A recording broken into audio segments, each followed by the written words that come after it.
This actually could be, believe it or not, a tailwind for U.S. equities, because if the Fed were to lose independence and basically support anything and everything that the federal government wanted to do, that would suggest that, growth would be supported in any way from all areas. We have a lot to cover on the short week after the holiday weekend.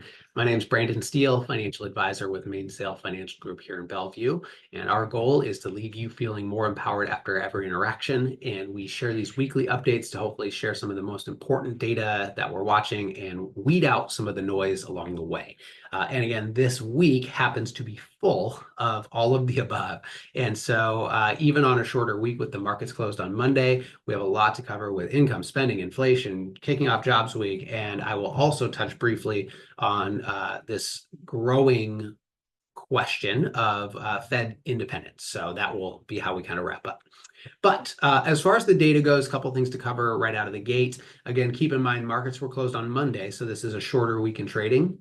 But going back to last Friday before the holiday weekend, we had quite a few data points come out. First off, we had income come out, personal income, which was up 0.4%.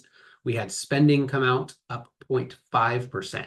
So, I guess another sign that the consumer is strong, generally speaking. I think what's happened over time is that there are pockets of consumer, behaviors that may be different from one another based on economic differences, I guess. But if you look at it broadly speaking, income is up, spending is up, consumer still remains to look strong. We also had inflation come out on Friday. So this was the PCE numbers that we received. So we have PCE up 0.2%, which was in line with expectations.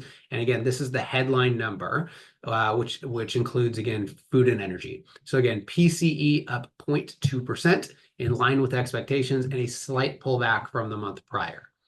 We also had core PCE come out. So this is excluding food and energy, up 0.3%. Right in line with expectations as well, and actually the exact same as a month prior. So hopefully that gives you an idea. Both were in line with expectations. And again, the headline number, a slight pullback from last month, the core number similar to last month there as well. In addition to all of this around the consumer, we also had jobs data come out this week. So there's still more to come on Friday, tomorrow, but we did kick off jobs week with job openings, with ADP employment report, and initial jobless claims. The job openings number that we received earlier this week shows that job openings actually came down to roughly 7.2 million.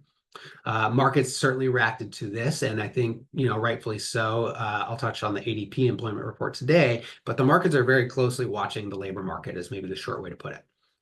So today we had the ADP employment report come out, which shows that we only added 54,000 jobs in this past month.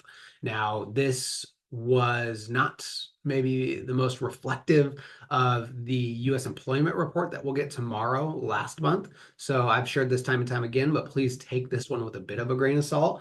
Either way, though, this shows a very slow month in terms of added jobs here based on the ADP employment report number that came out this week.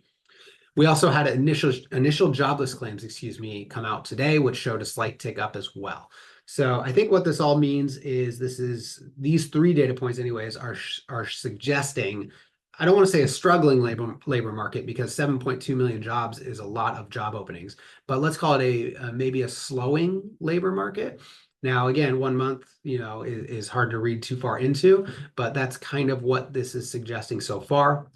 But be sure to tune in next week, because tomorrow we get the U.S. employment rate and the unemployment rate, the U.S. employment report and the unemployment rate, which generally speaking have been a little bit more accurate, although they've had to revise these things time and time again as well.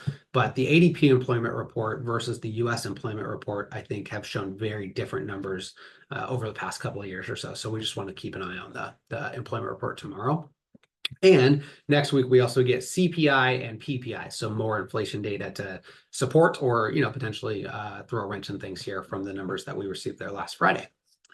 But before we break this week, I do want to touch on a great question of the week. This actually came up internally in one of the conversations we have with the team, where we set up kind of a monthly meeting just to talk about investments and what's going on and, share ideas. So basically, the question came up of what is the impact of the Fed losing independence? And I'm really glad this came up, because this has grown in popularity in terms of the media topics being covered for sure.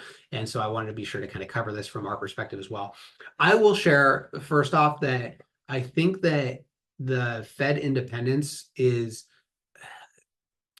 I think that it's a little bit overblown. I think that first off, there has been some cases in the past where you could maybe argue that was the case in general. I think looking forward, obviously the concern is basically, does the president, dictate where rates go? I think that I don't know that I believe that that's going to be the case, just to be clear up front.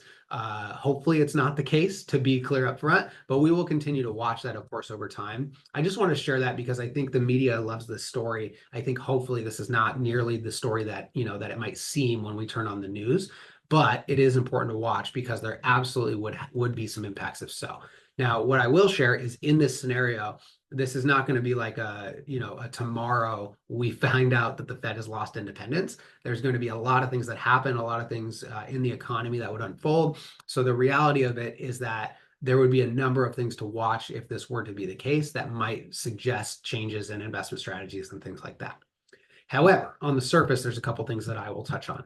I believe that one thing that might seem a little counterintuitive is that, believe it or not, if this seemed to be the case in kind of the short-ish period, intermediate-ish period, let's call it, this actually could be, believe it or not, a tailwind for U.S. equities, because if the Fed were to lose independence and basically support anything and everything that the federal government wanted to do, that would suggest that growth would be supported in any way from all areas. Now, that does not mean this is a good thing long term, to be clear. I think this would be the equivalent of like a sugar high, where markets would really like it for a while with a ton of sparked activity, but we would pay for it on the back end, right? The other thing that I would mention is that this likely would suggest that U.S. bonds would be something to pay very close attention to, and possibly, reduce your exposure there. Now, again, I don't think this is going to happen necessarily. Certainly don't think that this is a thing to worry about tomorrow, but, it would likely have some impacts on how our bond and ability to pay off debt could be viewed. The other thing I would mention is that this could have an impact on the US dollar and all the above. So another thing I might highlight is this also might suggest where gold and commodities and things like that could also play a role in a portfolio too, again, assuming all of this happens. So I want to be clear, I think, and I am hopeful that this doesn't go that direction, but in the event that it did, those are some things I think to watch, and the reality is events would unfold, time would tell, and there would be a lot of shifts along the way, but hopefully that gives just a general sense of some things to consider, in that event, which hopefully never occurs. Hopefully that's helpful. There's a lot to cover here today, but be sure to tune in next Thursday. Again, we'll cover the employment rate, the employment report, the unemployment rate, and the inflation next week. In the meantime, have a great upcoming weekend, and we'll see you next Thursday at 3.